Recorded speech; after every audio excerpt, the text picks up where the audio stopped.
Bonsoir Paris. Bonsoir Paris.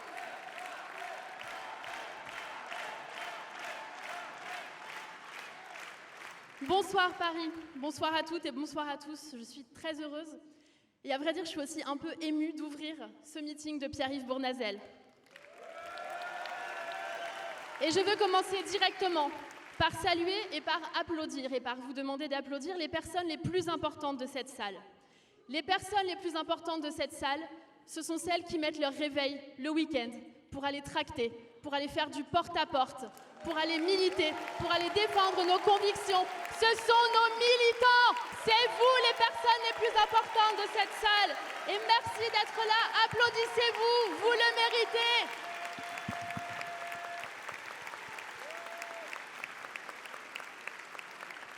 Vous êtes formidables.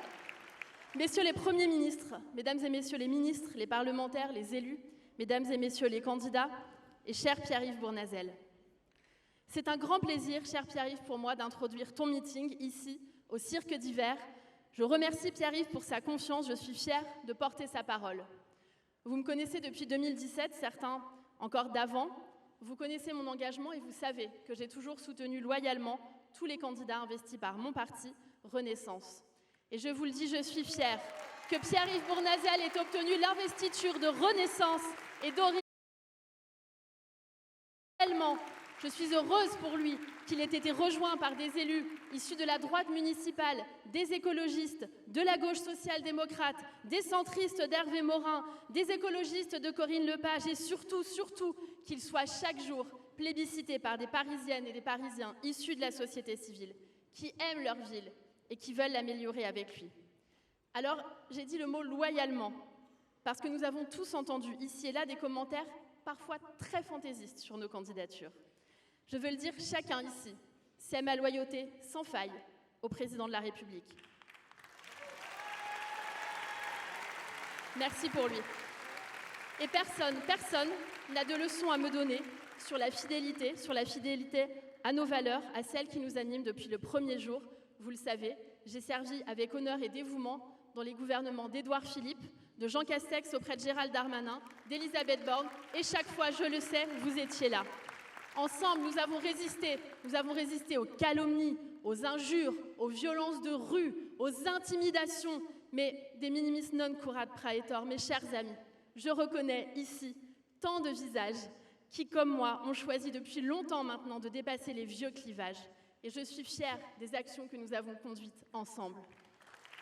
Je suis fière d'appartenir à un parti Renaissance qui s'est profondément ancré dans la vie politique française pour en finir avec ce vieux tic-tac stérile entre la gauche et la droite. Oui, avec tout le bloc central, nous avons défendu la souveraineté européenne et la laïcité, l'école avec Gabriel Attal, l'égalité entre les femmes et les hommes, l'universalisme, la primauté de la raison et de la science sur les complotismes et la désinformation, l'écologie, chère Bérangère Abba. Oui, longtemps, nous nous sommes tous levés de bonne heure pour aller défendre notre action et celle du président de la République, dans des matinales des plus sympathiques aux plus hostiles, chers amis de la presse, pour défendre nos valeurs en meeting dans des stades de 15 000 personnes, comme dans des réunions d'appartements de 7 personnes, avec la même ferveur, avec la même envie. Et nous continuons Paris. Vous êtes plus de 1500 ce soir au Cirque d'Hiver. Nous sommes complets pour Pierre-Yves Bournazel. Merci pour lui. Alors soyons fiers de notre bilan, soyons fiers de qui nous sommes, soyons fiers de ce qui nous unit tous autour de Pierre-Yves Bournazel pour Paris. Car ensemble, avec Pierre-Yves, chers amis, nous avons mené tant de campagnes. 2017, 2019, 2020, 2021, 2022, 2024, pour Paris 2026. Et Saint-Exupéry disait, il ne s'agit pas de prédire l'avenir, il s'agit de le rendre possible. Mais ce soir, je veux vous prédire une chose. Dans un avenir très proche, nous ferons encore campagne tous ensemble. Tous ensemble. Parce que nous n'avons pas d'autre choix que de réussir, de protéger notre pays de l'extrême droite comme de l'extrême gauche qui apporterait l'une la fin de la paix sociale et l'autre la fin de la paix civile. Et pour notre capitale, alors que partout dans le monde, des autocrates à la tête de nouveaux empires bafoue la démocratie, se rit du droit international. Oui, Paris doit être une lumière. Paris doit être un refuge. Paris doit être un exemple que le monde regardera avec envie, avec espérance. Alors soyons cette force tranquille et déterminée à Paris. Oui, à Paris, cet espoir, cette force tranquille, elle est incarnée par Pierre-Yves Bournazel. Pierre-Yves,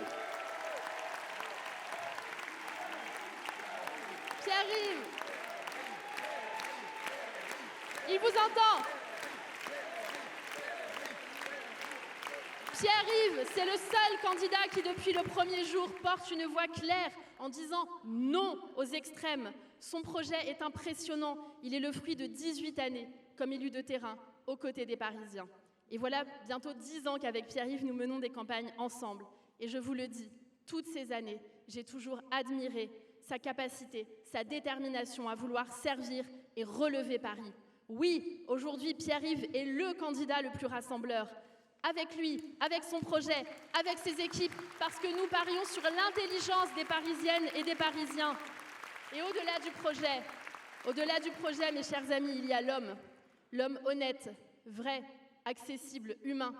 Vous tous qui le connaissez ici, vous le savez, Pierre-Yves Bournazel, c'est un homme de parole, un bosseur, constant, fiable, intelligent, intègre, bienveillant. Et les Parisiens s'en rendent compte à chaque fois qu'ils l'écoutent. Oui, beaucoup le disent. Il y a du Chirac, il y a du Delanoë en toi, cher Pierre-Yves, car il a toujours refusé la démagogie et le populisme. Oui, Pierre-Yves Bournazel sera un rempart, celui dont les valeurs seront un rempart pour Paris face aux périls de notre époque. Et je ne vous parle pas ce soir comme femme politique. Je vous parle simplement depuis la société civile, comme une femme active qui, depuis 2 ans, a rejoint avec joie le monde de l'entreprise, comme une mère de famille nombreuse, née à Paris, dont les 3 enfants sont eux aussi nés à Paris, une maman qui travaille et qui connaît les galères de toutes les mamans qui travaillent à Paris pour trouver un logement étudiant pour la grande, une place en crèche pour le petit. Partout, c'est la lutte des places. Galérer, gérer la paperasse, galérer, relancer pour la paperasse. Oui, voilà le vrai quotidien de la vie des familles à Paris. Et voilà aussi ce qui trop souvent les fait fuir de Paris. Et je sais que Pierre-Yves Bournazel a un plan pour soutenir très fortement ces familles et pour leur permettre simplement de vivre et d'élever leurs enfants sereinement dans un Paris apaisé. Alors je vous le dis, aucun marcheur ne peut être sincèrement en désaccord avec le projet de Pierre-Yves Bournazel. Aucun, et j'irai même plus loin, aucun Parisien ne peut être en désaccord avec ce projet, car ces solutions pour la sécurité des femmes dans les transports, pour l'entrepreneuriat et le commerce, chère Olivia Grégoire, pour le logement, contre le bruit, avec un plan concret et sérieux pour la santé, pour le travail et les solidarités, chère Astrid Panosyan-Bouvet. Oui, nous aussi, avec Pierre-Yves, nous disons que la politique est belle, cher Clément Beaune, car c'est l'honneur de la politique de vouloir régler les problèmes de la vie quotidienne, comme Pierre-Yves Bournazel le fait, avec un sérieux et une efficacité remarquables. Et j'en profite pour saluer Julie Boileau, notre directrice de campagne, et toutes les équipes de campagne des arrondissements qui se mobilisent sur leur temps libre pour Paris et pour faire gagner Pierre-Yves. Alors, à ceux qui lointainement parlent de vote utile, parce que ce serait leur seul argument pour nous convaincre, je leur dis très fermement, si vous voulez aller sur ce terrain, le vote utile, le vote sincère, pour le candidat qui peut rassembler au second tour des Parisiens de droite comme de la gauche républicaine pour enfin tourner la page du système Hidalgo-Grégoire et écrire un nouveau chapitre de l'histoire de notre capitale, eh bien le vote utile en démocratie, c'est le vote sincère, c'est le vote efficace. En un mot, le vote utile, c'est le vote Bournazel. Oui, c'est le vote efficace, c'est le vote sincère, c'est le seul candidat qui dit non aux extrêmes. C'est le seul candidat qui a un programme clair, honnête, travaillé. La probité, c'est Bournazel. La sincérité, c'est Bournazel. La mobilisation, c'est Bournazel. La compétence, c'est Bournazel. Le sérieux, c'est Bournazel. La vérité, c'est Bournazel. Et Paris, ce sera avec Bournazel dès 2026.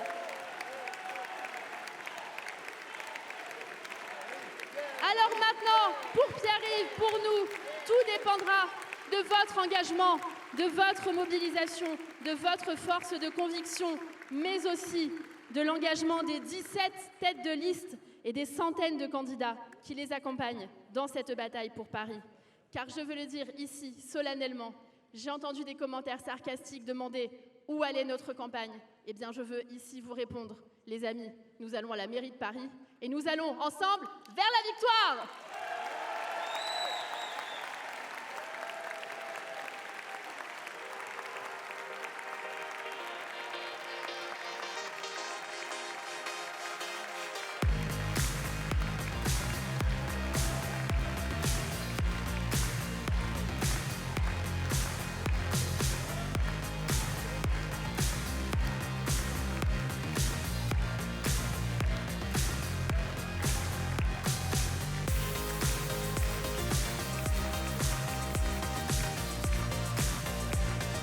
Et nous y allons tous ensemble, tous ensemble.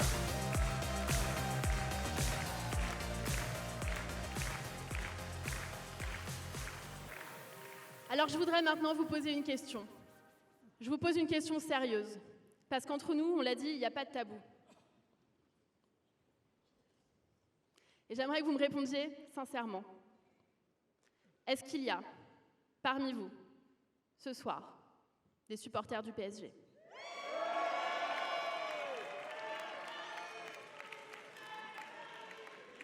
Ici c'est Paris.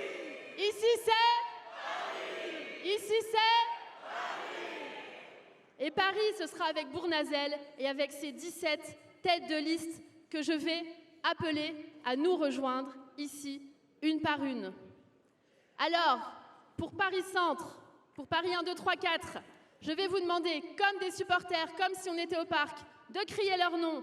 Et j'appelle la future maire de Paris Centre, Martine Figueroa. Martine! Martine! Martine!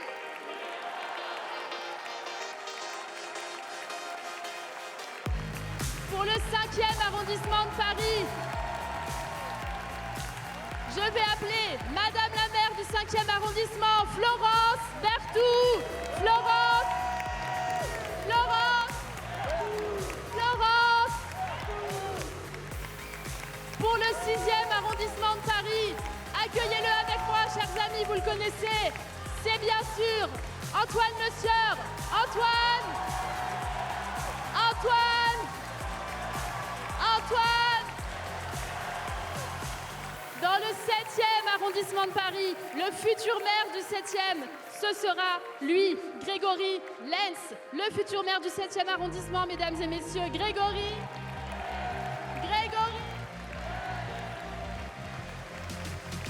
Et dans le 8e arrondissement, c'est Agnès Bricard qui sera la maire. Agnès.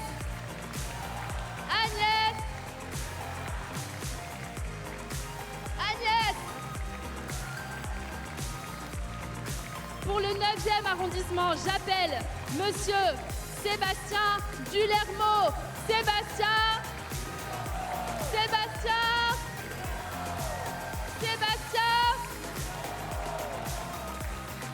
Et pour le 10e arrondissement de Paris, il est porte-parole pour cette campagne. Vous le connaissez, c'est un policier républicain. J'appelle Abdoulaye Kanté. Abdoulaye.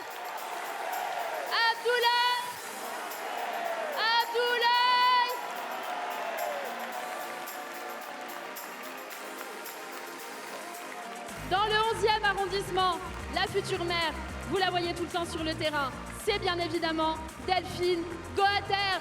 Delphine.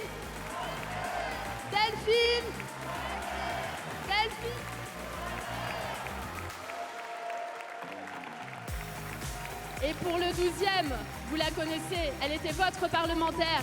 J'ai l'honneur d'appeler Clara Chassagnol. Clara.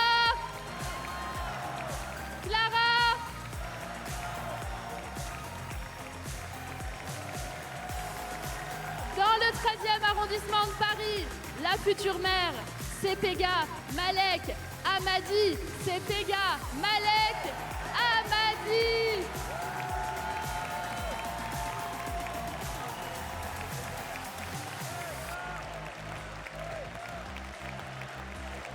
Pour le 14e arrondissement de Paris maintenant. C'est mon binôme et je vous demande de voter pour lui. De la Porte de Vanves à Montparnasse, d'Edgar Quinet à d'Enfer Rochereau. S'il vous plaît, dans le 14e arrondissement, votez pour Félix de Vidas. Félix.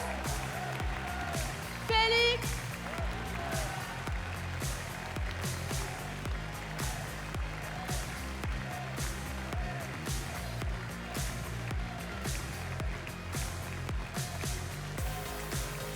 Dans le 15e arrondissement de Paris, bien sûr, vous la connaissez, vous connaissez sa mobilisation.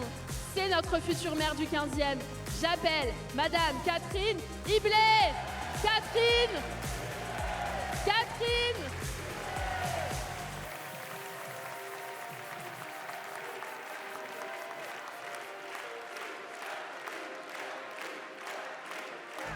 Pour le 16e arrondissement de Paris, c'est la deuxième de la liste de Pierre-Yves pour le Conseil de Paris.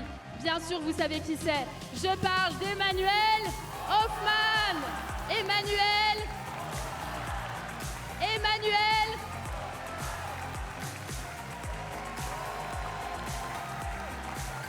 Et bien sûr, pour le 17e arrondissement, j'appelle tout de suite Rachel Flore. Pardon, Rachel Flore. Rachel Flore.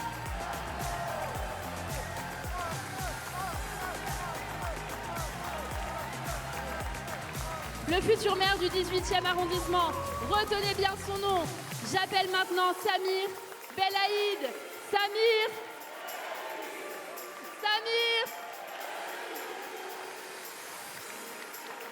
Et pour le 19e, je vous demande de faire un triomphe à la future maire, Shaima Drira. Shaima Drira. Shaima. Et notre dernière tête de liste, vous le connaissez, vous connaissez sa mobilisation exceptionnelle. Il est là depuis le début, il connaît Paris comme sa poche. Le futur maire du 20e arrondissement, Mohamed Gassama. Mohamed.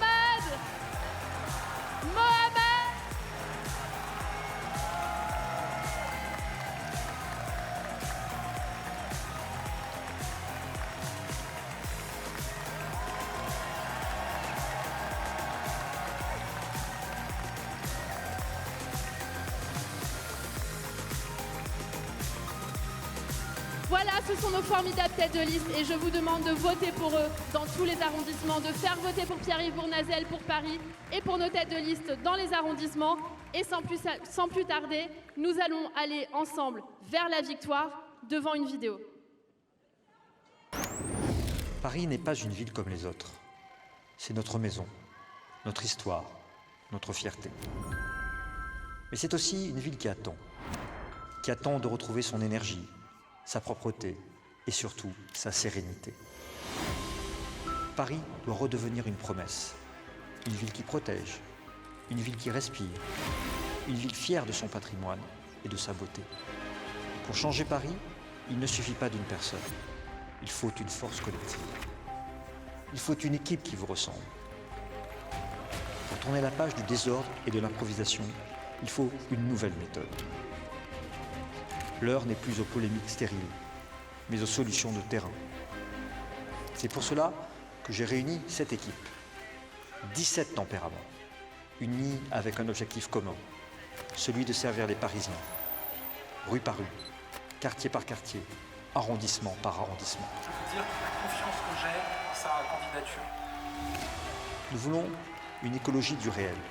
Nous voulons un Paris sûr, où la tranquillité publique est enfin garantie. Un Paris propre, qui respecte ses habitants. Un Paris apaisé, pour que chaque famille puisse continuer à y vivre. Le meilleur, pour Paris, c'est Pierre-Yves Bournazel. Nous sommes prêts à gouverner la plus belle ville du monde autrement, avec pragmatisme, écoute et respect. Cette alternance, nous l'avons construite avec vous et pour vous. Il est temps de redonner à Paris son éclat. Avec vous, je veux écrire une nouvelle page pour notre capitale. Je suis candidat pour réconcilier les Parisiens avec Paris. Nous sommes prêts et déterminés à relever ce défi.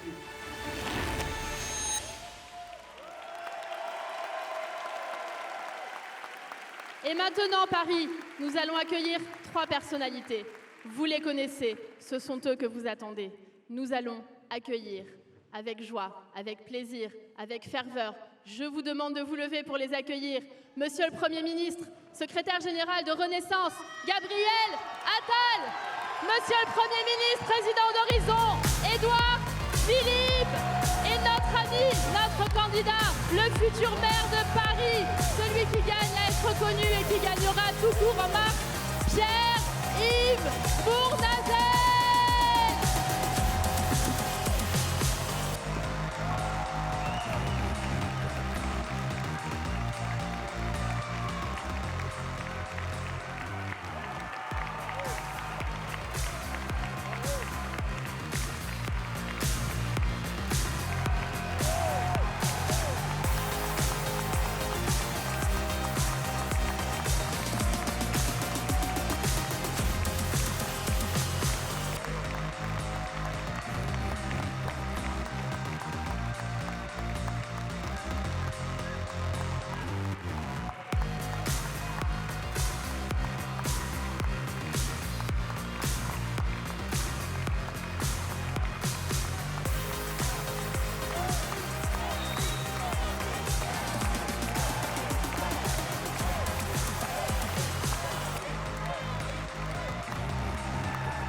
Chers amis, qu'est-ce que ça fait du bien d'être avec vous ce soir. Vous êtes magnifiques, vous êtes nombreux, vous êtes chauds.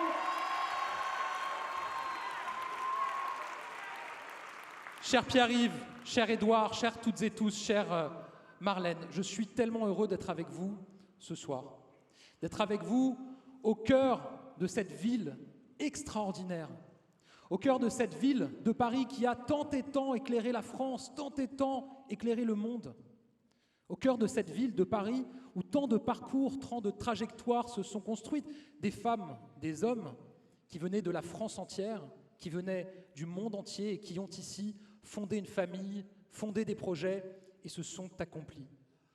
Je suis tellement heureux d'être avec vous ici, au cœur de cette ville qui est, après ma ville de Vanves et juste après Le Havre, cher Édouard, la plus belle ville du monde. Merci d'être là ce soir.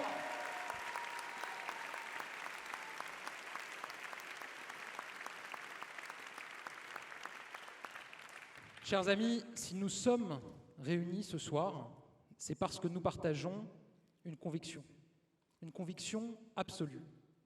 Paris a besoin d'alternance. Paris a besoin de changement.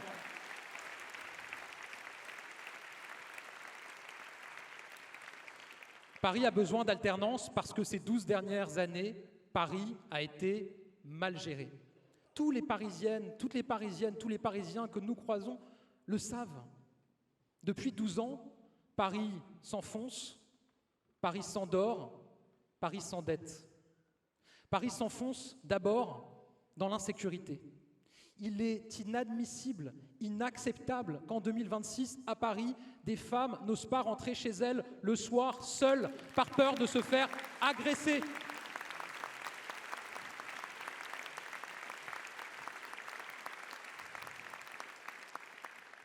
Paris s'enfonce dans la saleté. Il est insupportable que le visage renvoyé par la capitale de la France au monde, à tous les visiteurs qui viennent nous voir, soit celui de la saleté, alors même que nos agents publics sont extraordinairement engagés. C'est un problème de gestion qui entraîne cette situation. Depuis 12 ans, Paris s'endette. Je vais vous raconter une histoire. Quand je suis arrivé à Bercy, mes services sont venus me voir très vite. Ils m'ont dit « Monsieur le ministre, il faut absolument mettre fin à un scandale. Ce scandale, il avait un nom, beaucoup le connaissent, le système des loyers capitalisés. Ce système qui avait été organisé et qui consistait pour la ville de Paris à s'endetter massivement en masquant son endettement auprès de bailleurs sociaux et en demandant aux bailleurs sociaux de verser des dizaines d'années de loyer par avance pour cacher cet endettement dans les comptes de la ville de Paris. J'ai mis fin à ce système quand j'étais ministre à Bercy.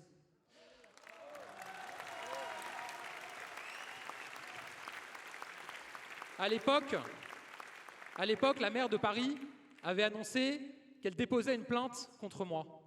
Mais la plainte n'est jamais arrivée. La plainte n'a jamais été déposée, tout simplement parce que la maire de Paris sait très bien ce qu'elle a fait et que c'est inadmissible, inacceptable.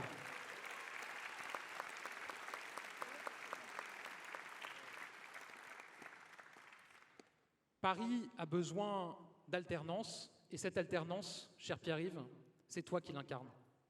Tu l'incarnes parce que tu as le projet le plus crédible, le plus travaillé, parce que tu es celui qui a l'expérience d'un élu de terrain, ici à Paris, qui t'est engagé depuis si longtemps, qui a vu les problèmes des Parisiennes et des Parisiens, et surtout, qui a travaillé à la meilleure manière de les régler. Mais je le dis ici, l'alternance, ce n'est pas une question d'étiquette. L'alternance, ce n'est pas dire nécessairement que tout ce qui a été fait ces 10 dernières années, ces 20 dernières années, est mal par principe. L'alternance, ce n'est pas, comme certains le font, globaliser l'action des 25 dernières années à Paris. Je le dis ici, c'est ma conviction, beaucoup la connaissent. Pour moi, le bilan d'Anne Hidalgo, c'est non. L'héritage de Bertrand Delanoë, c'est oui, et un grand oui, et je l'assume. L'alternance, elle est possible, et si nous sommes réunis ici ce soir, c'est que nous partageons cette conviction. Mais je vais le dire, pour moi, l'alternance, elle est possible à 2 conditions. D'abord, l'apaisement. Oui, l'alternance a besoin d'apaisement, pas d'outrance. L'outrance ne permet pas l'alternance, elle l'empêche. Paris a besoin d'apaisement et il suffit de regarder les images du Conseil de Paris ces dernières années pour s'en convaincre. Ce Conseil de Paris qui est devenu un théâtre sans public, on ne parle plus de la vie des Parisiens, mais des égos des conseillers de Paris. On se jette des scandales à la figure.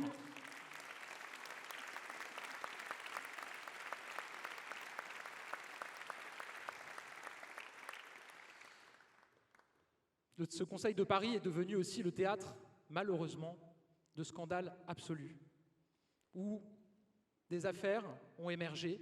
Et je veux dire, cher Pierre-Yves, que je suis fier de te voir aussi clair, aussi tranchant, sur la probité qui sera la tienne en tant que maire de Paris, après ces scandales de notes de frais qui sont intervenus. Je veux dire aussi que j'étais très fier de t'entendre t'élever contre ce qui est pour moi un scandale absolu. Absolu. Comment accepter qu'à Paris, ou que n'importe où ailleurs, d'ailleurs, des parents aient peur de mettre leurs enfants dans le périscolaire par crainte que leurs enfants soient agressés. Vous connaissez mon engagement sur le sujet, c'est le combat de ma vie, construire une bulle de protection autour de nos enfants, autour de notre jeunesse, parce que notre jeunesse, c'est l'avenir, partout en France et à Paris aussi. Et je sais, cher Pierre-Yves, que tu mettras fin à ce scandale. Et tu as eu pour moi la meilleure réaction quand tu as dit que face à un tel scandale, la seule réaction digne aurait été la démission. La démission parce que c'est inadmissible et inacceptable. Paris a besoin d'apaisement pour l'alternance et c'est toi qui l'incarnes. Paris a besoin de rassemblement. Et ça aussi, tu l'incarnes, cher Pierre-Yves. Il suffit de voir ici ce soir toutes celles et ceux qui sont réunis. Il suffit de nous voir, Édouard et moi, à tes côtés ce soir parce que tu rassembles, parce que tu arrives à mettre autour de toi des femmes, des hommes de bonne volonté qui ont envie d'avancer ensemble pour le pays et pour Paris. Le rassemblement, c'est aussi celui des Parisiens. On en a assez de la stigmatisation, on en a assez des divisions, on en a assez des anathèmes jetés à la figure. Toi, tu préfères faire des propositions plutôt que faire le buzz. Tu préfères travailler sur le fond, écouter les Parisiens, plutôt que la ramener matin, midi et soir.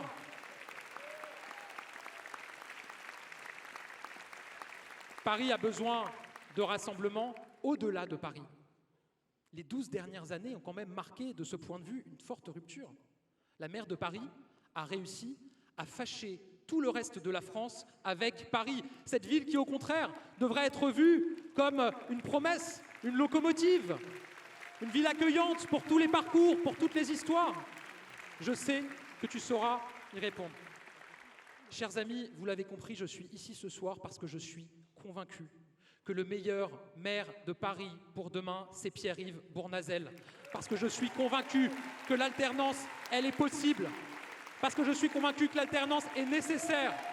Alors il nous reste un mois pour se mobiliser, un mois derrière les têtes de liste, un mois avec nos militants, un mois pour aller frapper à toutes les portes, un mois pour aller sur tous les marchés, pour aller convaincre matin, midi et soir qu'on peut déjouer tous les pronostics, que la victoire est possible, que la victoire est nécessaire pour Paris et pour la France. Merci à tous.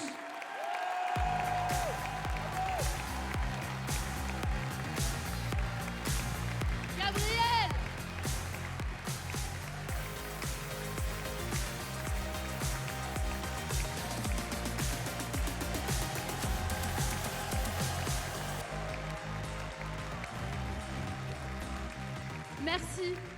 Merci, cher Gabriel, Monsieur le Premier ministre. Merci pour ce discours, merci pour ton énergie, merci pour ta mobilisation, pour celle-là et pour les précédentes, parce que je crois que personne ici n'oublie qu'avec toi, avec ta mobilisation et celle de tous les parlementaires du Bloc central, vous avez empêché Jordan Bardella d'arriver à Matignon.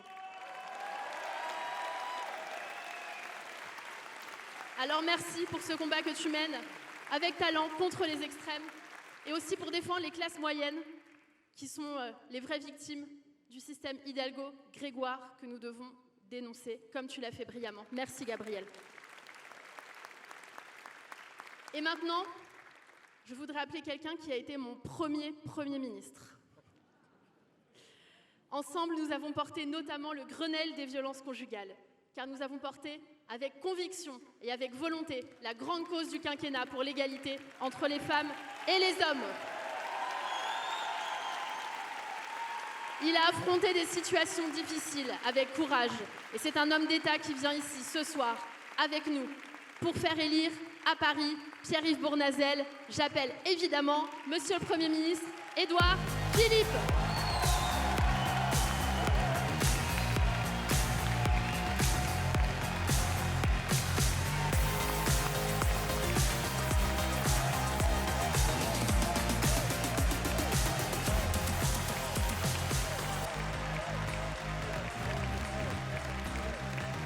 Bonsoir à tous. Bonsoir à tous. Bonsoir à tous. Merci d'avoir accueilli Pierre-Yves Bournazel avec cette énergie. Merci à Gabriel Attal pour ces mots qui sont à la fois des mots de réconfort, d'enthousiasme, d'encouragement. Et merci à vous tous d'être si nombreux ce soir. Une campagne municipale, mesdames et messieurs, une campagne municipale, c'est une fête. C'est un moment de fête. C'est un moment d'enthousiasme. Il n'y a pas de campagne municipale réussie s'il n'y a pas de l'enthousiasme, s'il n'y a pas de la joie, s'il n'y a pas de la communion d'une certaine façon, si ce n'est pas une énergie qui vient se conjuguer avec d'autres énergies, des complémentarités qui viennent renforcer une candidature initiale. Une campagne, c'est un moment de mobilisation, un moment de rencontre, c'est un moment de fête. C'est formidable une campagne. Mais une campagne, c'est aussi un moment sérieux. C'est les deux. Un moment de fête. Un moment de fête.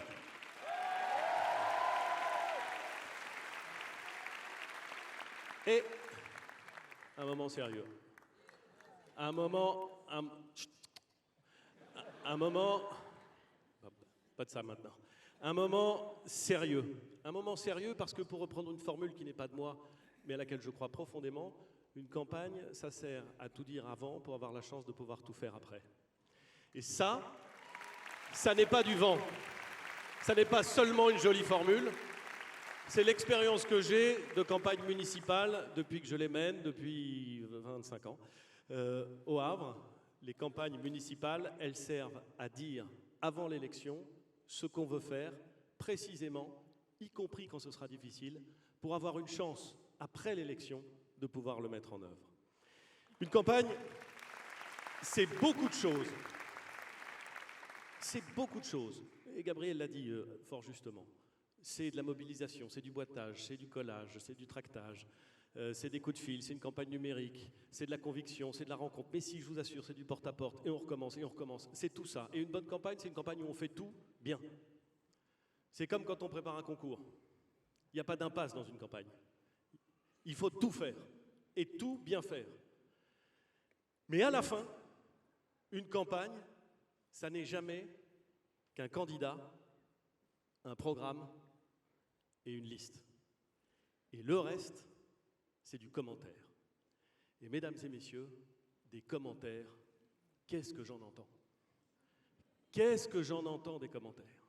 Des commentaires psychologiques, des commentaires tactiques, des commentaires stratégiques, des commentaires sur ce que veut dire ce qui se passe dans le cadre d'une élection qui se passera ensuite entre des commentaires dans tous les sens, qui ont sans doute la vertu d'intéresser les commentateurs, mais qui ont l'inconvénient majeur d'emmerder totalement les électeurs. Totalement.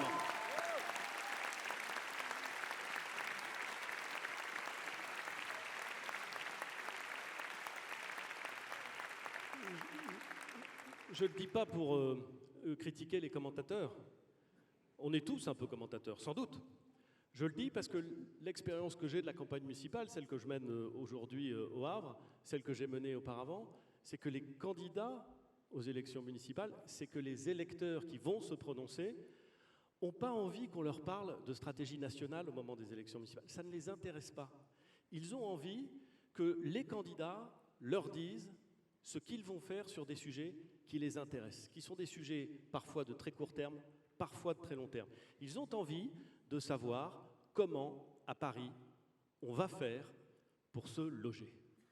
Ils ont envie de savoir comment un parcours locatif, comment, lorsque on vient de réussir son concours d'infirmière, qu'on va commencer à la PHP ou en libéral, comment est-ce qu'on fait pour se loger dans une ville comme Paris? Ils ont envie de savoir comment une ville comme Paris va pouvoir progressivement s'adapter à ce qui se passe dans notre société, pas seulement à Paris, partout en France, mais qui s'incarne à Paris. Comment est-ce qu'on fait pour adapter la ville, sa forme physique, sa mobilité, ses politiques publiques aux transformations que notre monde connaît, au vieillissement?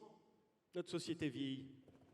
Comment est-ce qu'on fait pour transformer les politiques publiques à ce vieillissement, face à cette mutation totale qui fait que les mobilités sont plus compliquées, qui fait que l'isolement est fort, même à Paris? Comment est-ce qu'on répond à ces questions-là? Comment est-ce qu'on prend en compte la transformation climatique?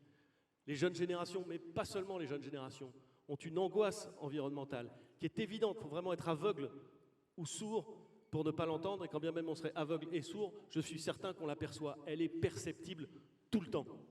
Comment est-ce qu'on y répond? Quelle est la place d'une ville dense comme Paris pour répondre à ces sujets?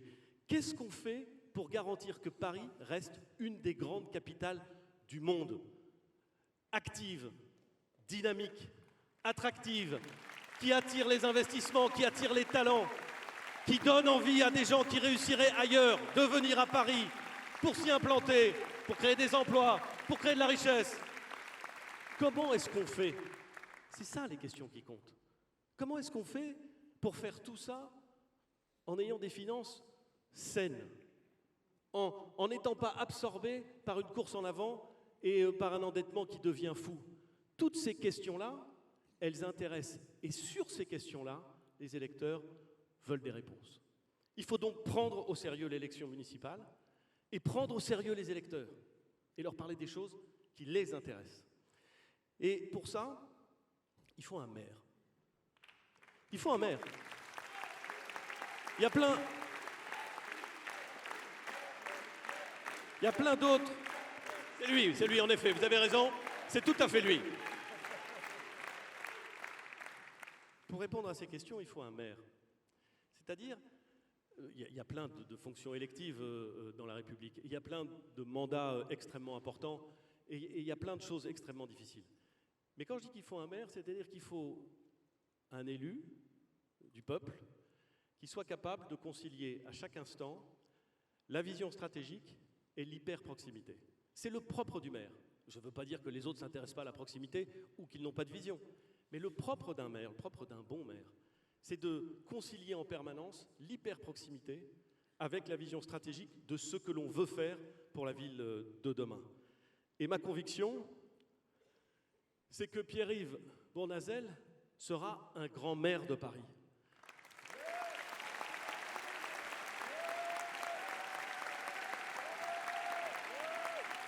Un grand maire de Paris pour tous les Parisiens, même ceux qui ne sont pas d'accord avec lui. Un maire de Paris, ce n'est pas quelqu'un qui parle seulement à ceux qui sont d'accord avec lui. Ce n'est pas seulement quelqu'un qui respecte ceux qui disent qu'ils vont être d'accord avec lui. Un maire de Paris, c'est quelqu'un qui, une fois élu, et si possible avant de l'être, parce que ça traduit une force de caractère, considère que chaque Parisien est un électeur, que chaque Parisien est un citoyen et qu'il faut donc concevoir et mettre en œuvre des politiques pour chaque Parisien. Pierre-Yves sera un grand maire de Paris et il aura son style. Et il aura son style. Et il aura un style qui sera bournazelien. Et vous voyez, je vais vous dire, ici, tout à l'heure, Gabriel disait à juste titre la fidélité et l'admiration qu'il avait pour Delanoë, qui a été un maire de Paris, que Gabriel respecte et admire, et que j'ai eu la chance de rencontrer, et pour qui j'ai une certaine admiration, je dois le dire. Bon, moi, mon modèle, à Paris, je dois le dire, Gabriel, c'est plutôt Chirac. Mais, plutôt. Mais, et alors ? Le rassemblement, ça ne veut pas dire qu'on va prendre tous les gens qui pensent la même chose, qui ont les mêmes références culturelles, les mêmes avis, les mêmes ambitions, les mêmes volontés, pour qu'ils soient juste tous identiques. C'est pas ça le rassemblement. Le rassemblement, c'est une dynamique. C'est une capacité à parler à des gens qui, justement, ont des origines ou des visions qui sont un peu différentes, mais qui se retrouvent dans un projet. Ça ne se décrète pas, le rassemblement. Ça ne se commande pas, ça ne se force pas. Ça s'inspire. Et Pierre-Yves sera un grand maire parce qu'il est intelligent, parce qu'il est visionnaire, parce qu'il est raisonnable, parce qu'il est déterminé, parce qu'il est attentif, parce qu'il est tenace, parce qu'il est très tenace, parce qu'il est fidèle, très fidèle, parce qu'il sait faire le rassemblement, il le prouve, il va continuer à le prouver, parce qu'il ne fait rien qui insulte l'avenir et qu'il préserve avec attention la possibilité de travailler avec encore plus de Parisiens demain. Mesdames et messieurs, Paris a besoin d'alternance, Gabriel l'a dit, il a raison. Paris a besoin de sérénité, Paris a besoin d'ambition, Paris a besoin d'un élément rare qui tient en 3 mots, Pierre-Yves Bournazel.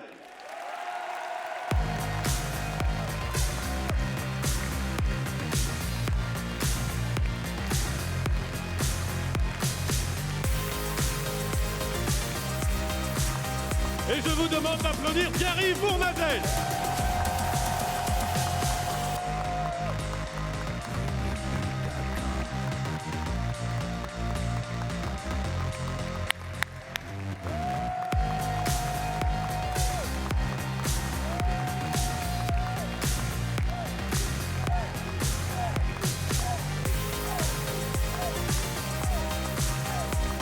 Merci beaucoup.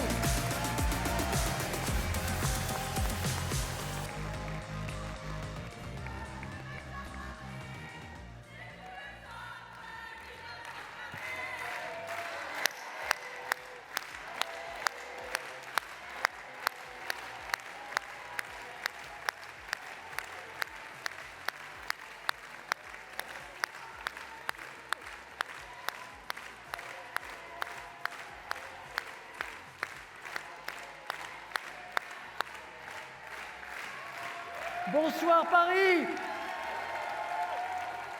Bonsoir chères Parisiennes. Bonsoir chers Parisiens. Je suis très heureux de vous retrouver ce soir. Je suis très heureux de vous voir enthousiastes. Je suis très heureux de vous voir mobilisés, énergiques, parce que nous allons changer Paris.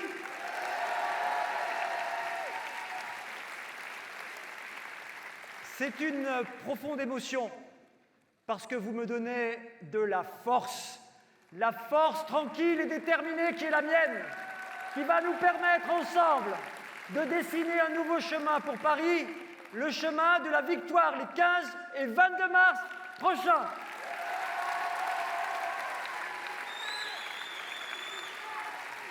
Vous êtes de tous les arrondissements de Paris, vous êtes de tous les quartiers de Paris, vous êtes de toutes les conditions sociales, vous êtes de toutes les générations, vous êtes de toutes les couleurs, vous êtes le Paris qu'on aime. Le Paris riche de sa diversité, créatif et généreux, c'est le Paris que nous aimons. Merci vraiment de votre présence, cela me touche et cela va me donner beaucoup d'énergie pour les semaines qui viennent.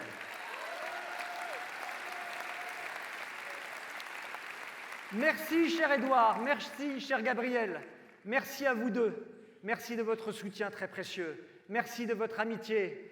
Avec vous, c'est l'union sacrée pour Paris.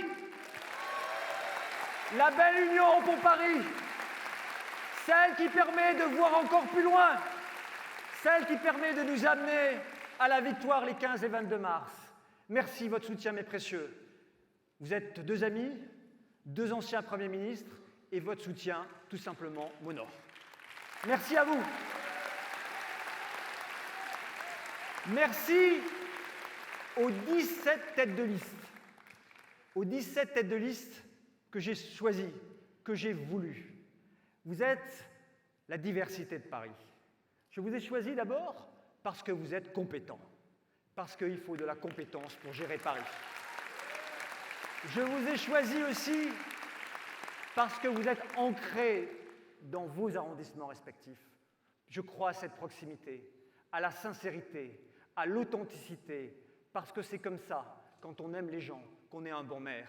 Et j'ai voulu des maires qui seront demain sur le terrain, car trop de maires d'arrondissement à Paris sont dans leurs bureaux. Il faut sortir des bureaux, il faut aller sur le terrain, il faut prendre soin des Parisiennes et des Parisiens, il faut les écouter, il faut les respecter, il faut les aimer.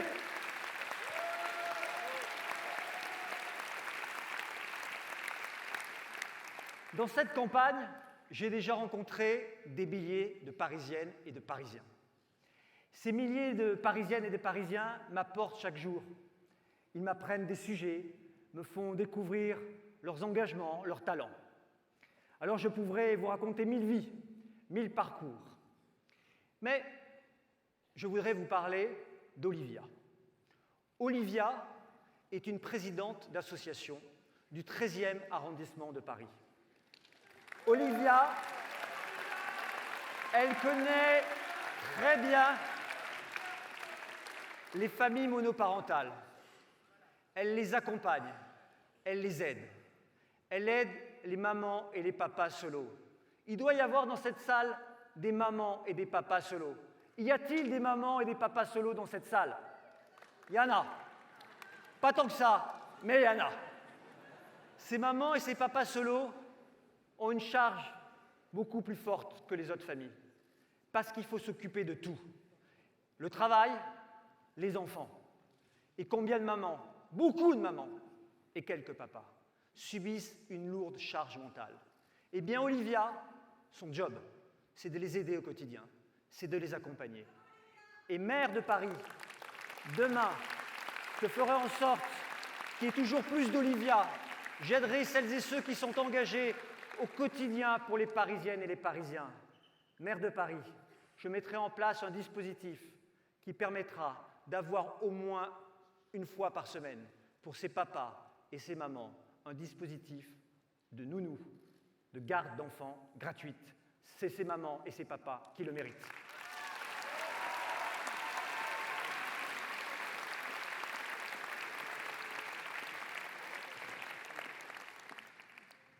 Vous savez, je ne suis pas parisien d'origine. J'ai une histoire singulière, mais c'est une histoire qui ressemble à la vôtre. La plupart d'entre vous, vous êtes venus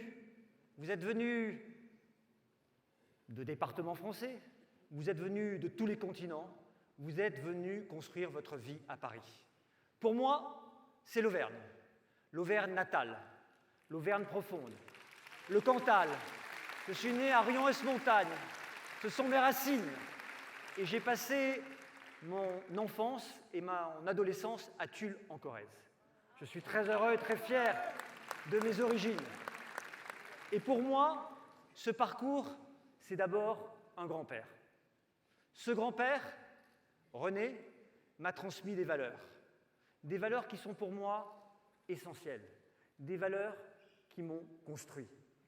Ces valeurs, c'est d'abord l'amour de la France. Il faut aimer son pays, profondément. Mon grand-père a été soldat. Il était chasseur alpin, au front en 39-40. Il a été blessé. Et ce grand-père m'a inculqué l'amour de l'histoire, le goût de la géographie. Et ce grand-père m'a aussi beaucoup parlé de notre pays. Comment une grande nation comme la France a pu s'écrouler en quelques semaines, alors que c'était une grande puissance économique, une grande puissance militaire, avec des principes républicains très solides, le tragique de l'histoire. Et dans ces temps de bascule, où l'extrémisme politique gagne du terrain, partout dans les démocraties européennes, dans nos démocraties libérales, je pense à lui et je médite son message. Car le combat qui est le mien aussi, c'est pour nos valeurs, les valeurs de Paris, les valeurs de notre démocratie. Je ne laisserai jamais l'extrémisme politique gangréner le Conseil de Paris. Jamais le Conseil de Paris ne pourra être l'otage de l'extrémisme politique d'où qu'il vienne. J'en fais ici le serment. Je suis le candidat le plus clair pour lutter contre l'extrémisme politique.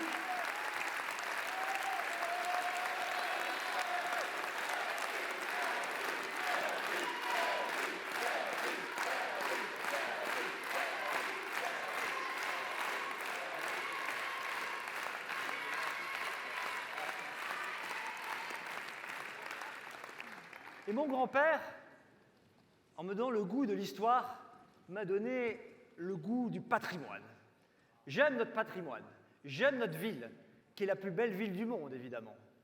J'aime visiter notre pays régulièrement, et notre patrimoine est riche. Et je voudrais vous faire partager la fierté qui fut la mienne, qui fut la nôtre collectivement, de voir aussi rapidement Notre-Dame reconstruite, réhabilitée, la fierté de Paris, la fierté de la France, la fierté du monde. C'est cela Paris. Ça rend les Parisiens fiers, ça rend les Français fiers, ça rend le monde fier. Alors, nous avons beaucoup à faire ensemble. Et tout ça vient de mon côté de particulièrement loin, de très loin, au plus profond de moi. Paris, je l'ai choisi. Paris, je l'ai aimé. Paris, je l'aime. Paris, je l'aimerai toujours.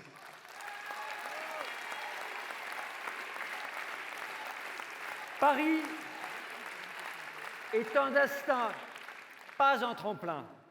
Paris est une passion, pas une option.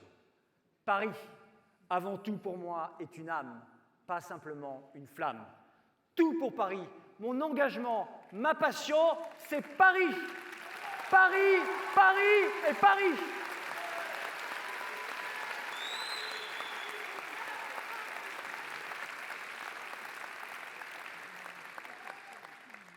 Depuis 18 ans de mandat, engagé dans mon cher 18e arrondissement, engagé à Paris.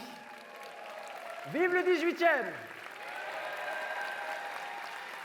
Engagé à Paris dans le 18e arrondissement depuis 18 ans, je réfléchissais dernièrement, j'ai rencontré dans ma permanence, en tête-à-tête, plus de 10 000 Parisiens. Vous imaginez? Plus de 10 000 Parisiens, c'est 6 fois le cirque d'hiver. C'est 10 000 vies, 10 000 parcours, 10 000 réussites ou échecs, drames, difficultés, m'ont forgé une conviction. Pour faire de la politique avec un grand P, pour être maire de Paris, il faut d'abord aimer les gens. Ceux qui n'aiment pas les gens, qu'ils changent de métier, qu'ils s'engagent ailleurs. La politique, ça doit être de tendre la main, d'écouter et de respecter. Et je voudrais vous parler de quelques personnes rencontrées. Je pourrais vous parler d'abord de Soria. Soria est une jeune femme, une trentaine d'années, jeune active. C'est une boule d'énergie. Soria, elle vit entre la porte de Montmartre et la porte de Clignancourt. Et depuis des années, elle se bat. Elle se bat parce qu'elle est chez un bailleur de la ville de Paris. Et depuis des années, eh bien, que se passe-t-il? Son appartement est une passoire thermique. Il fait chaud l'été, froid l'hiver, et personne ne fait rien pour elle. Absolument personne. On l'a aidée, on l'a accompagnée, on a écrit, on a interpellé, et puis rien. Son désespoir suscite en moi une petite émotion, une grande colère.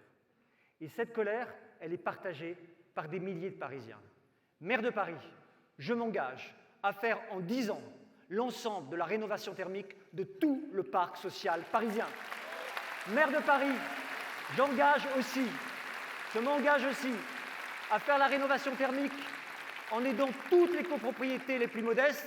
C'est bon pour notre planète, c'est bon pour le pouvoir d'achat des Parisiennes et des Parisiens les plus modestes, c'est bon aussi pour leur qualité de vie. C'est la priorité d'un maire, la qualité de vie.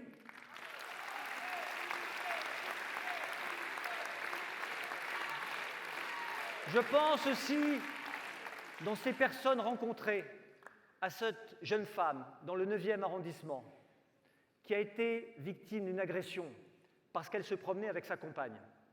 Ça m'a marqué, c'était en 2018. Quelle violence d'être agressée dans la rue en raison de ce que l'on est. Mais pire, elle s'est heurtée à la froideur de l'administration, mal reçue malheureusement dans un commissariat. Maire de Paris, je m'engage à former notre police municipale, à respecter toutes les Parisiennes et tous les Parisiens, à former la police municipale pour la lutte contre les discriminations, une police municipale exemplaire, 100% exemplaire.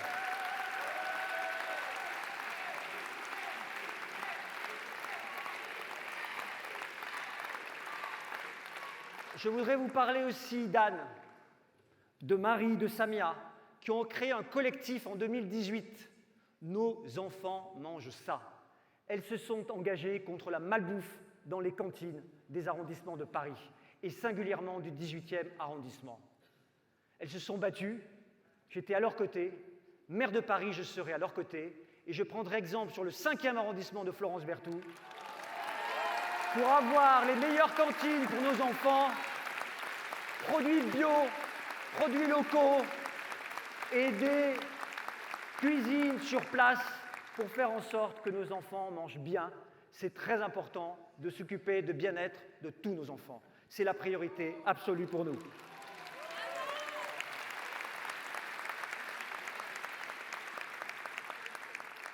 Enfin, la semaine dernière, et je le dis ici devant vous, et je vois quelques visages qui étaient avec moi, nous avons rencontré des parents dans le 7e arrondissement, désabusés, en pleurs, face au drame, à la honte du périscolaire à Paris.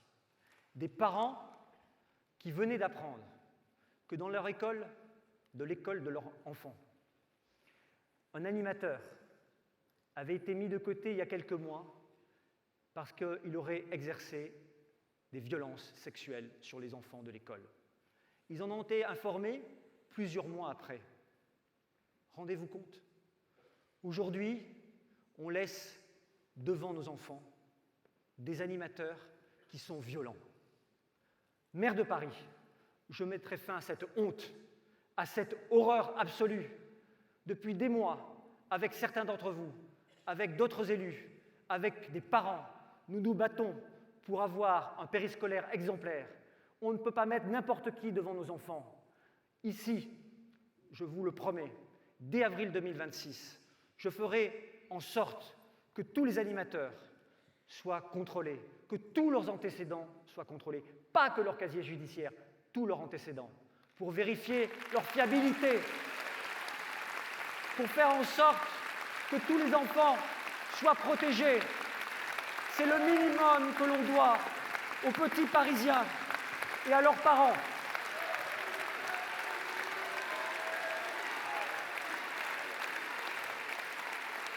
On ne touche pas aux enfants, jamais. Et la réponse sera forte, elle sera totale. On ne laissera rien passer.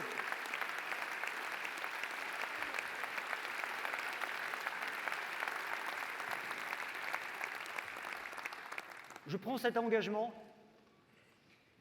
et je veux vous dire que ça sera ma priorité absolue. Ça sera la première mesure dès avril 2026. Mes chers amis, je voudrais, avant de vous parler de notre vision et de notre projet, vous dire, sur un ton plus léger, que j'ai été assez surpris ces derniers jours par certaines candidatures. Il y a des candidatures qui font beaucoup de bruit. Mais alors du bruit, pas qu'un peu, hein. Beaucoup de bruit. Ce sont d'ailleurs ces candidatures pas mal aidées sur les réseaux sociaux, par les algorithmes, par différentes chaînes de télévision, il faut le dire. C'est la réalité, c'est la vérité. Et je pense à une candidate qui est donc allée sur un plateau de télévision nous expliquer que le pass Navigo lui coûtait, soi-disant, 50 € annuels, soit 4 € par mois. Je ne sais pas où elle vit, mais elle n'est pas parisienne.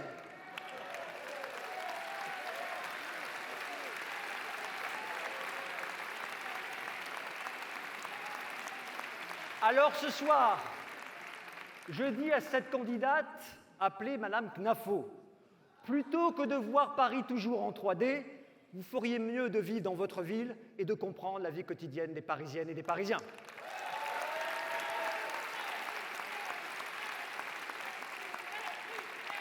Et soyons un peu fous.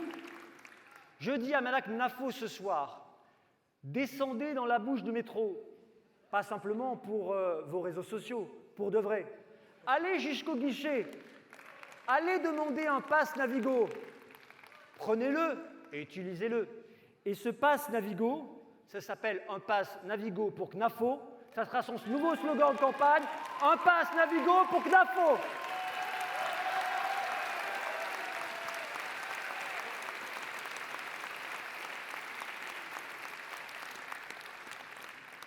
Je prends tout sur moi, les invectives, les attaques personnelles, la désinformation, il n'y a pas de problème, mais il ne faut pas trop me marcher sur les pieds.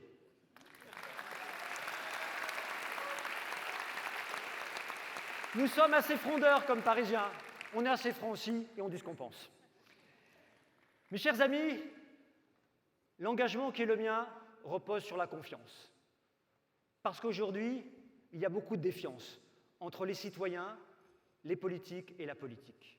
Et je veux qu'à l'échelle de Paris, nous puissions rétablir cette confiance. Cette confiance, c'est transformer nos vies, c'est les améliorer, c'est les changer. Il faut écouter pour ça. Il faut respecter les Parisiennes et les Parisiens dans leur diversité. Et il faut agir. Il faut agir vraiment. Il faut agir profondément pour changer et améliorer nos vies. Mais ce changement auquel je vous demande d'adhérer, c'est un changement tranquille. Parce que ce n'est pas en faisant du bruit de l'esbrouf qu'on réalise le changement. C'est en ayant un projet, une vision, une détermination. Eh bien, pour un Paris apaisé, je serai un maire déterminé. Un maire déterminé à mettre en œuvre ce changement tranquille, ce changement serein, avec des résultats, chaque jour, concrets et visibles dans toutes les rues de Paris. Car, mes chers amis, au fond, Paris mérite mieux. Paris mérite bien mieux.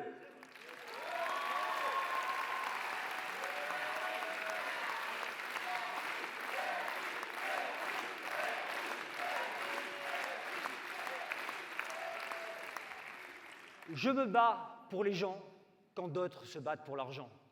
Je crois qu'il faut aimer profondément les gens, qu'il faut s'engager pour eux, pour tisser cette relation de confiance. Et c'est ainsi qu'à Paris, nous arriverons à produire le changement et à le réussir au quotidien. Et pour réussir cette vision d'avenir, il faut regarder un peu ce qui se passe ailleurs. Ce qui se passe ailleurs, c'est intéressant. Je suis allé voir les métropoles européennes, les métropoles internationales. Je suis allé voir, non pas pour copier les cultures ou les tissus urbains qui sont bien trop différents, mais pour s'inspirer. S'inspirer de bonnes pratiques, s'inspirer de bonnes politiques. Parce que comme maire, je veux que ça marche, je veux que ça fonctionne. Je suis allé voir ce qui se passe à Stockholm. Et à Stockholm, j'ai vu que les gens savaient travailler ensemble. Et demain, maire de Paris, je veux travailler avec tout le monde. Je travaille avec l'État, je veux travailler avec la région, je veux travailler avec les communes riveraines, je veux travailler avec le partenaire économique, avec le monde associatif. Je veux rassembler les forces pour agir. On ne peut pas avoir raison seul contre tout le monde et contre l'évidence. Un maire qui sait travailler avec les autres, c'est absolument essentiel. Et ça, je le ferai. C'est ma méthode de travail. Et puis, j'ai vu aussi, à Stockholm, des choses intéressantes sur l'esthétique, sur le mobilier urbain. Comment concilier le beau et l'utile? Voilà des choses intéressantes qu'on aimerait faire à Paris. Je suis allé à Copenhague pour voir un espace public civilisé, un espace public apaisé, car il est possible d'être piéton et se sentir en sécurité. Il est possible de faire du vélo en respectant les règles. Il est possible de vivre ensemble. Nous allons le faire à Paris. Chacun sera respecté, à commencer par le piéton qui est le plus vulnérable, le piéton qui craint en permanence d'être victime de l'incivilité, de l'incivisme de celles et ceux qui se croient propriétaires de l'espace public. Et nous allons le faire en bonne intelligence avec tous les acteurs. Et puis, j'ai vu aussi leur travail sur les personnes dans la rue. J'ai vu leur capacité à créer des lieux, des hôtels sociaux, gérés par des associations, pour prendre soin de celles et ceux qui vivent dans la rue, qui sont exclus, pour leur redonner un toit, pour les aider sur le plan médical, social, psychologique, les amener progressivement vers de nouvelles formations, vers l'emploi et les réinsérer, car il n'y a pas de fatalité, pas de résignation à laisser les personnes les plus précaires dans nos rues. Il faut en prendre soin, c'est une question de dignité, d'humanité, et c'est une question importante pour les Parisiennes et les Parisiens qui, chaque jour, peuvent en subir aussi les conséquences. Mes chers amis, les 15 et 22 mars, vous aurez le choix de voter pour votre liste, pour votre prochain maire. Et vous allez le faire directement. Et c'est un vrai progrès démocratique. Et ce progrès démocratique, c'est nous qui l'avons porté. C'est grâce à notre dynamisme, grâce à notre détermination, que chaque voix va compter, du 20e au 16e, du 18e au 14e. Un homme, une femme égale une voix.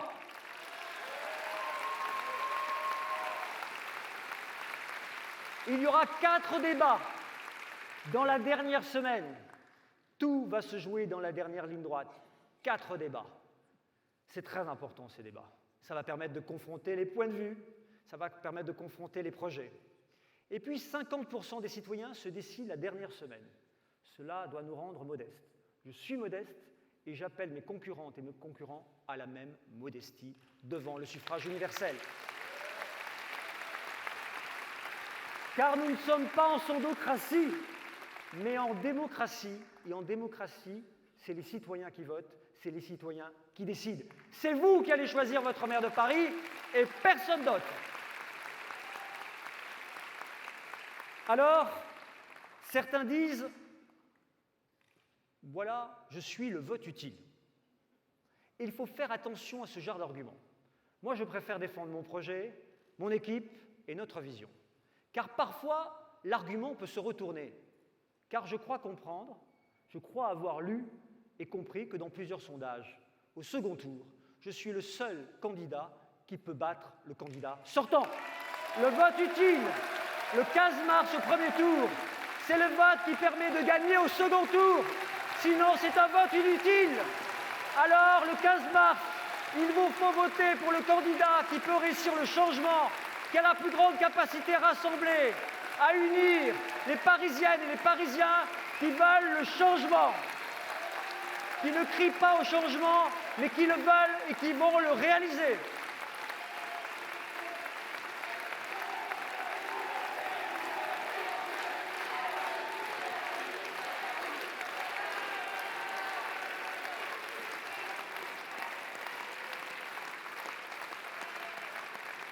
Alors, en conséquence, je vais vous faire une petite confidence. Les journalistes me posent beaucoup cette question. Mais pour qui allez-vous voter au second tour? Je vais vous répondre à vous Parisiennes et Parisiens. Comme vous, le 22 mars, je vais voter Pierre-Yves Bournazel parce que celui qui peut porter le changement, celui qui peut le réussir, c'est le vote utile du premier tour. Et au second tour, on continue le rassemblement, on va plus loin, on additionne les talents et les compétences et on gagne l'élection municipale, on gagne Paris, on réussit le changement.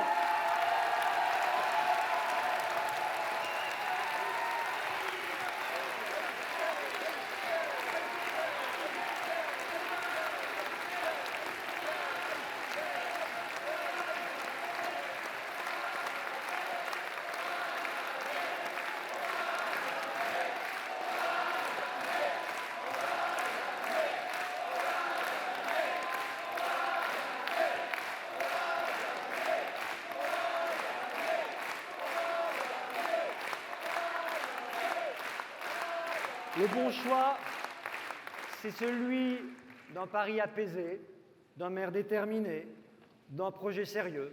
Et je vais continuer à mener la campagne ainsi, avec de plus en plus de détermination et de plus en plus de force. Parce que sur le terrain, parce que c'est ça qui compte, le terrain, l'écoute des Parisiennes et des Parisiens. Que me disent les Parisiennes et les Parisiens chaque jour? Ils me disent: on veut améliorer notre vie quotidienne, le logement, la propreté, la sécurité. Mais ils me disent aussi beaucoup, quand ils parlent de politique: Monsieur Bournazel, tenez bon, on est avec vous, car une majorité d'entre eux ne veut ni de Grégoire, ni de Dati. Ils veulent un changement, ils veulent le choisir, ils veulent qu'il soit porté, ils veulent qu'il soit incarné, ils veulent qu'il soit sincère, ils veulent qu'il soit fondé sur une légitimité, sur la durée d'un mandat à leur service et rien qu'à leur service. Alors, ils me disent souvent qu'ils ne veulent ni de la gauche de l'échec, ni de la droite du retour en arrière. Ils veulent un maire des solutions. Et la solution, c'est vous. La solution, c'est nous. C'est nous qui allons rassembler. C'est nous qui allons réussir ce changement. Ils ne veulent ni de la gauche du déni, ni de la droite qui se redit. Ils veulent le choix de l'efficacité, ils veulent le choix de la probité.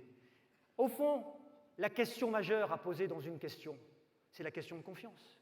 À qui voulez-vous, chères Parisiennes, chers Parisiens, confier chaque année, pendant 6 ans, 10 milliards d'euros d'argent public? À qui voulez-vous faire confiance? Je suis déterminé à assumer cette confiance. Puisqu'Emmanuel Grégoire a voulu être député en 2024 avec le soutien des Insoumis, pourquoi ne reste-t-il pas à l'Assemblée nationale faire son job? Pourquoi Emmanuel Grégoire, qui fait mea culpa sur mea culpa? Depuis 15 jours, j'entends le candidat sortant dire sur la propreté, oui, ça n'a pas fonctionné. On est désolé. Sur les travaux, c'est pas terrible. Sur la sécurité, on sait qu'il faut changer. Je ne vous parle même pas du périscolaire. Il n'est pas l'héritier d'Anne Hidalgo, il a dit, il n'a pas travaillé avec elle. Il n'a pas travaillé avec elle, jamais. Il n'a pas été premier adjoint pendant 6 ans. Jamais, jamais, jamais, jamais. Est-ce que vous connaissez une entreprise, une association où le numéro 2 qui aurait échoué pendant 6 ans serait promu numéro 1? Moi, j'en connais pas. Alors Paris ne voudra pas en numéro 1 d'un numéro 2 qui a échoué. Car au fond, M. Grégoire, candidat sortant, nous explique qu'avec lui, les choses vont bien se dérouler. Mais il faut regarder d'un peu plus près. Il a fait le choix de s'allier au premier tour, ce qui est son droit, avec les Verts et les communistes. Et d'autres. Je vais y revenir dans quelques instants. Et s'il devait être élu maire de Paris, il faut savoir que M. Grégoire n'aurait pas de majorité dans sa propre majorité.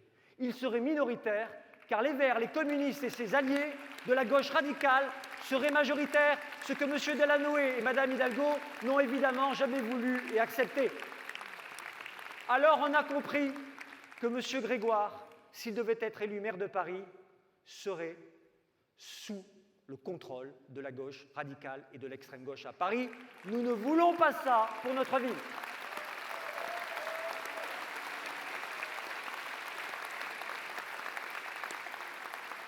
Et il y a malheureusement pire.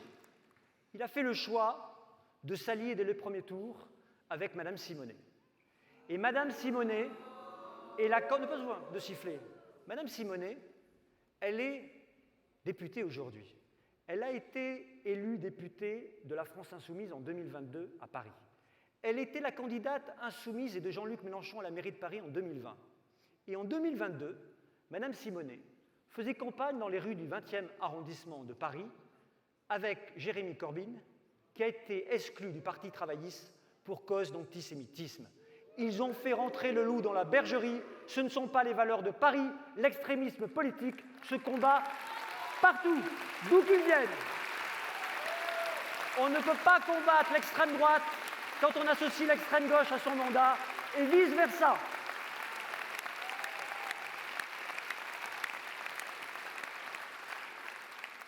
Je dis à d'autres qui chercheraient à impressionner, à d'autres qui chercheraient le rapport de force, à d'autres qui chercheraient à intimider, je leur dis calmement et sereinement d'où je viens et avec ce que j'ai vécu, je n'ai peur de rien ni de personne, je suis un homme très déterminé, très résolu et je pense que notre chemin est le bon pour Paris. Je le dis aussi, rien ni personne ne m'impressionne. Je suis un homme libre, indépendant d'esprit. Je suis au service de Paris. Ma boussole, c'est le service des Parisiennes et des Parisiens. Ma volonté, c'est de changer les choses à Paris. C'est de réussir le changement et de le faire en homme libre, avec des femmes et des hommes libres, avec des femmes et des hommes résolus à réussir le changement et à changer vos vies et faire en sorte que Paris soit mieux servi qu'aujourd'hui.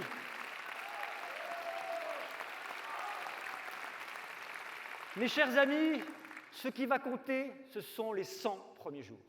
Les 100 premiers jours, il faut que les Parisiens voient le changement.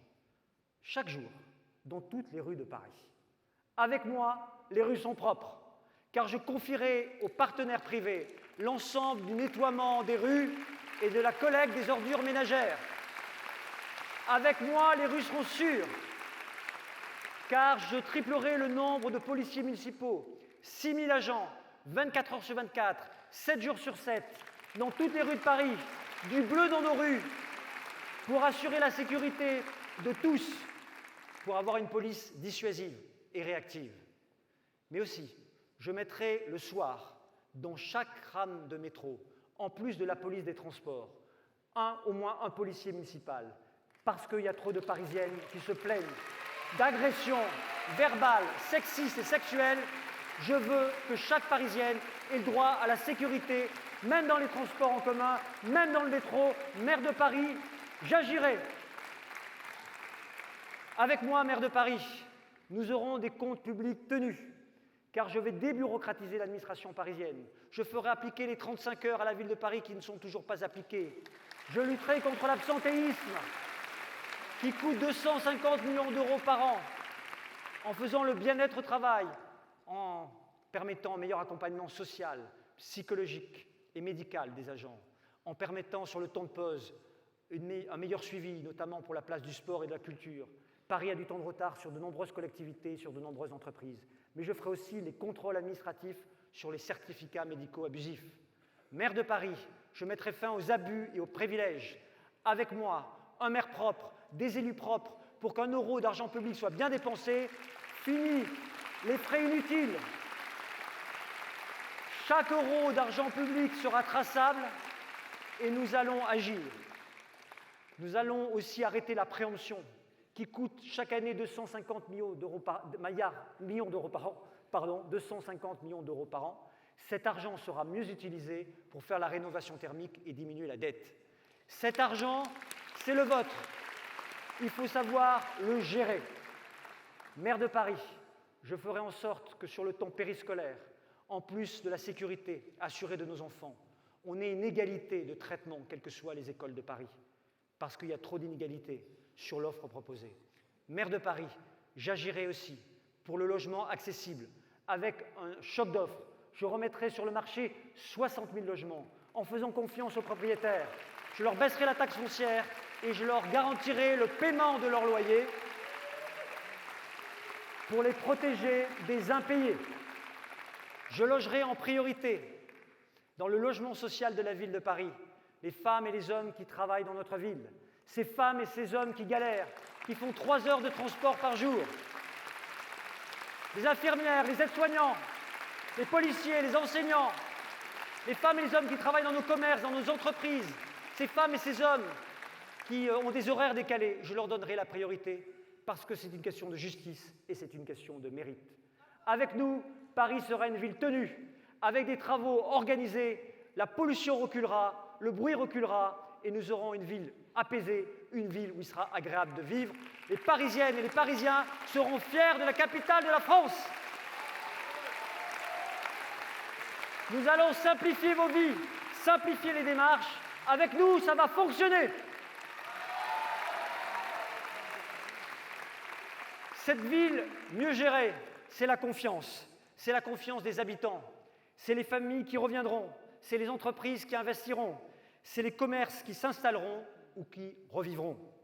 Le monde entier nous regarde, car le monde entier admire Paris. Et je veux que notre mandat permette aux citoyens du monde entier de regarder Paris comme ils l'ont regardé lorsque nous avions organisé les Jeux Olympiques et Paralympiques. Car oui, c'est possible de faire non seulement de Paris la plus belle ville du monde, mais la ville la plus agréable à vivre au monde. C'est possible et nous le ferons ensemble.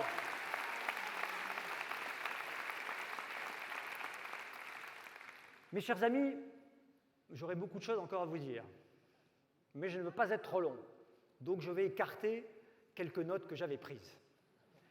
Et je voudrais vous dire que dans ce combat, je suis prêt. Je suis très déterminé.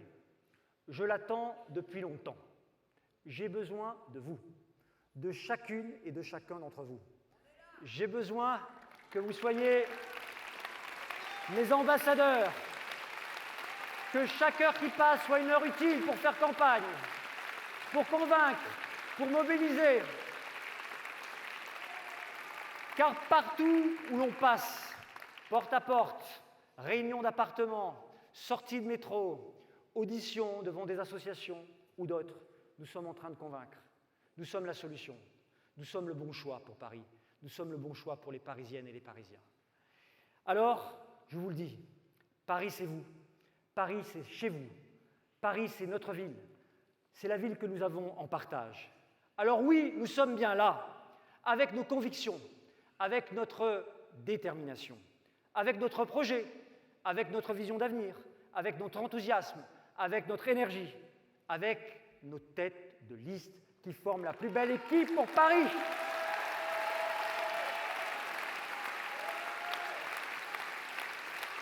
Avec nos militants. Merci à vous.